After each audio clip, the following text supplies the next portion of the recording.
falar da mudança no comando do Atlético que aconteceu já há alguns dias. A gente tem batido bastante nessa tecla da saída do Sérgio Coelho do futebol. A movimentação no futebol do Galo já está totalmente diferente, mas o Sérgio ainda não tinha falado sobre isso, né? E hoje ele hablou, né? Hablou e hablou firme. Sérgio Coelho, ele gravou com a Galo TV, dando declarações, explicando sobre a SAF atleticana, e desabafando mesmo. Em um tom assim, até que a gente não está muito acostumado a ver o Sérgio Coelho, né? Que é um cara muito sereno, muito tranquilo. Dessa vez, não que ele tenha sido agressivo, né? A palavra não é essa, mas ele foi mais firme mesmo, defendendo a atual gestão, explicando que pediu para deixar o futebol do Atlético, pelo menos ali, né? Estar à frente do futebol, porque ele entendia que precisava de um homem, de uma pessoa mais capacitada para essa função, que chegou o Paulo Brax.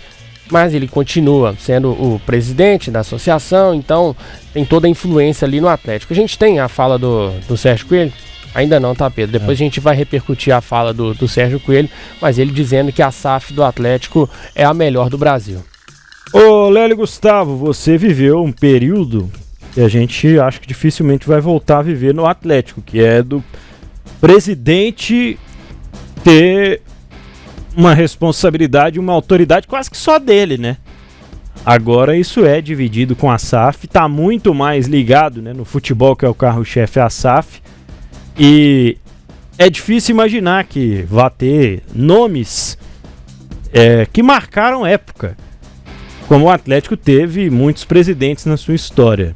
E aí, diante disso, eu queria saber o que você avalia aí da gestão do Sérgio Coelho, que já chega por indicação do então investidor, ou dos então investidores, que depois se tornam donos da SAF. Sempre foi um nome de confiança deles e basicamente precisou ser escudo muitas vezes para muitas decisões que os sócios tomavam, né, não? Bom, mas de qualquer maneira, né, quando ele é eleito, ele era o presidente. Ele trabalhava com o dinheiro dos investidores que viriam a ser os donos do Atlético depois, né? Mas em 2021 o presidente é estatutário, então ele é o presidente campeão.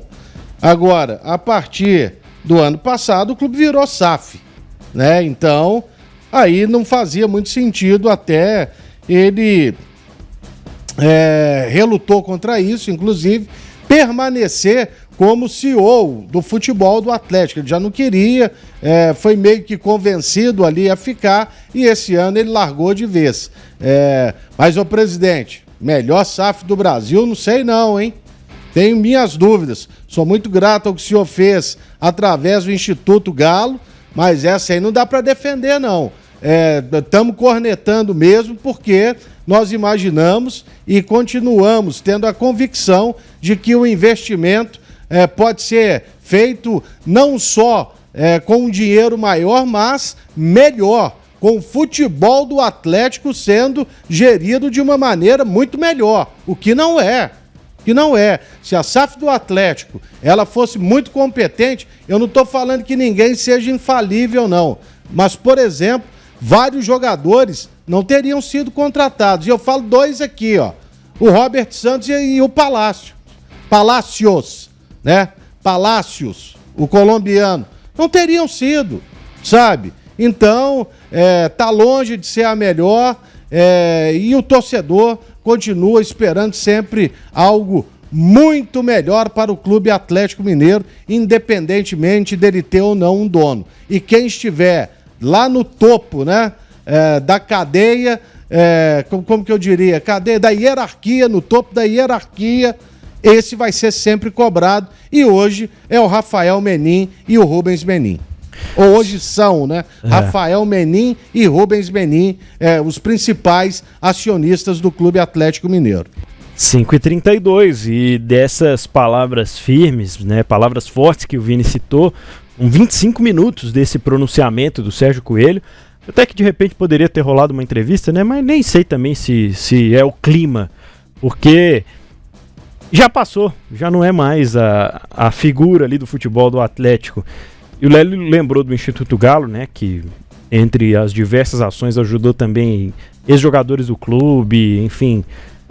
Teve muita coisa legal feita no sentido do Instituto, mas no futebol realmente acho que fica uma gestão mais marcada pela incógnita, por muitos segredos, muita coisa que a gente não conseguiu de fato chegar em como foram construídas essas informações, essas negociações. Pedro. E a dívida subiu, né, Lélio? Não, sim. Bom, uma dessas cobranças da torcida é sobre a dívida. Né? É uma das coisas. Outra coisa, porque como que você perde um gestor do futebol que vai para a seleção, o Rodrigo Caetano, e tenta ali uma operação tapa-buraco com o Vitor, que mal está iniciando a sua carreira. Uma distância muito grande. E o resultado tá aí, a demora para se contratar e tudo mais. Eu até acho que o dinheiro do Paulinho vai ser para investimento. É um bom dinheiro. E muita coisa dava para ter sido feita. Independentemente de quem fosse o técnico. Que foi outro erro. Ficar ali, quantas semanas? Eu entrei de férias, voltei de férias e acho que não tinha o técnico ainda. Foi um negócio impressionante, cara. De fato, 5h34, Vinícius Andrade. Vamos ouvir então o presidente Sérgio Coelho. Outro assunto importante que ele falou foi em relação à questão da recuperação judicial, né? Muitos torcedores cobram. Por que o Atlético não aderiu à recuperação judicial? E o Sérgio Coelho respondeu. Vamos considerar que nós iríamos pedir a recuperação judicial. Nós faríamos o pedido à Assembleia, aos 10 mil sócios, ou então faríamos o pedido ao Conselho Deliberativo, aos 400 conselheiros. Nós chegaríamos lá dizendo, vamos fazer a recuperação judicial, e aquelas pessoas que foram convidadas em 2020 a ajudar o Atlético, já estão comprometidos aqui no clube, com 300, 400 milhões entre o que Ricardo Guimarães e Rubens emprestaram. Mais um tanto em aval. Vamos pedir recuperação judicial e eles que se viram para lá. E também os outros credores. Será que a Assembleia, os 10 mil sócios ou o Conselho Deliberativo iria aprovar isso? Será que nós não estaríamos cometendo uma deslealdade, injustiça, traição, ingratidão e até mesmo desonestidade? Então, as palavras firmes do Sérgio Coelho, que falou também sobre a SAF do Atlético e defendeu o pessoal que comanda essa gestão do Galo. Quero fazer uma afirmação forte. O Galo fez a melhor SAF dos grandes clubes do futebol brasileiro. São 4 motivos. Primeiro, fizemos a SAF para compradores que são atleticanos apaixonados. Segundo, os compradores são pessoas conhecidas que têm capacidade financeira. Terceiro, somos o único clube que fez uma SAF que ficou com 25% das ações. Todos os outros grandes clubes ficaram com 10%. Nós ficamos com mais do dobro. E quarto, a associação ficou com 0 de dívida, sem R$1 no passivo. Tá então, Pedro, tá explicado, tá justificado? Tá não, mas tá dito. Pelo lado financeiro, que ele falou que a associação não tem mais nenhuma dívida, ótimo. Ótimo, porque se a SAF quebrar, o Atlético continua. Entendeu? E aí ele começa realmente zerado, em dívida e não tem nada. Mas, de qualquer maneira, é o seguinte, cara. Não é a melhor SAF do Brasil. A gente não tem que só colocar isso. Porque o que conta, o Clube Atlético Mineiro é um clube de futebol.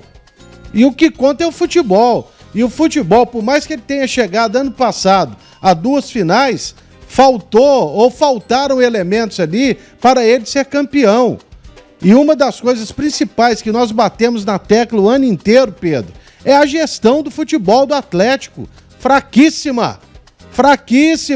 Ficou devendo.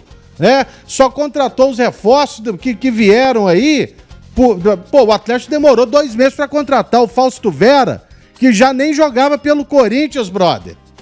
Só para lembrar, vai vir ou não vai, vem ou não vem, vem ou não vem. E foi-se ali uma novela extensa durante um bom tempo. Não dá para concordar não é não, viu, presidente? Não é não. Tem que melhorar muito.